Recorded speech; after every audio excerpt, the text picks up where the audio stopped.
wow, this car is fast. Welcome to Evo India. I'm driving the 2024 GLE 53 AMG. Got a lovely winter morning and a wide open road in front of me.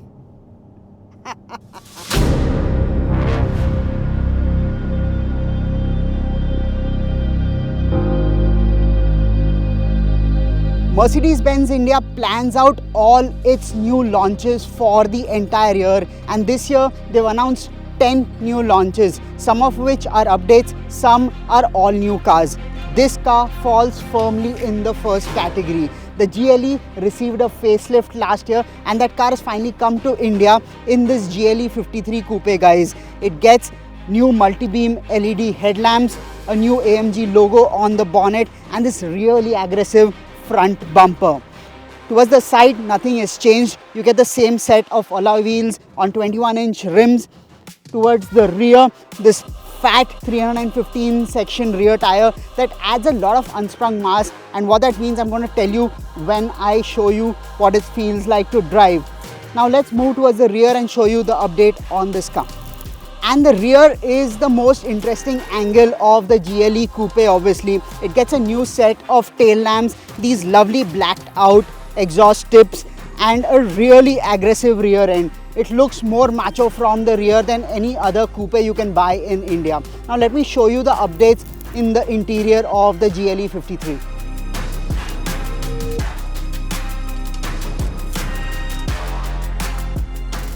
Big update to the GLE 53 is this new AMG steering wheel. It gets its drive mode settings on the right dial, the exhaust, suspension and transmission settings on the left dial, same as before, but a lot of touch sensitive buttons that are going to be really difficult to use while you're driving. So maybe you give a test and then you pass it to buy your AMG.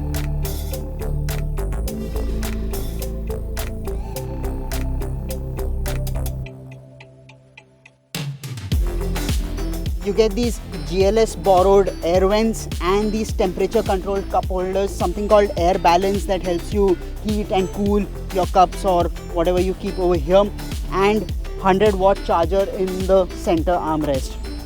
You also get a good set of rear seats, but the GLE 53 has to be experienced from the driver's seat. So let's get on the road and show you what it's like on the road.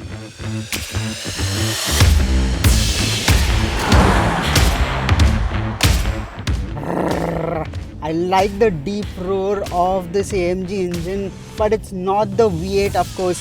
This is the inline-six turbo-petrol. It makes 429 horsepower and 560 Newton meters of torque, but courtesy the torque frill from the electric booster generator, it makes 40 Nm more for 10-second bursts. So whenever you want to overtake, you can use that torque to make quicker acceleration runs.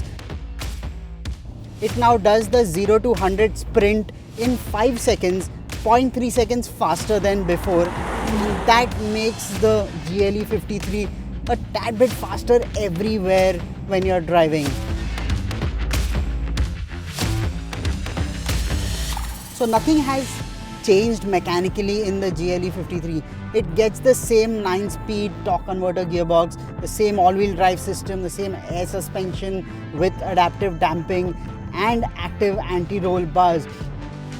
So you will enjoy it around a series of corners. The all-wheel drive system ensures that this 2.3-ton chunky coupe takes a series of corners like its life depends on it. It's surprising how planted this car feels. Sure, you will feel that roll when you're taking the corner, but the all-wheel drive system holds its line and those wide, grippy Continental tires give you immense grip around corners. The rears are 315 section wide tires. The fronts are 275s. Those 315 section rear tires are quite wide and sticky, but they also are quite heavy. The unsprung mass is quite high. So when you are at low speeds driving in the city, you will feel the rear suspension thud through a pothole or two.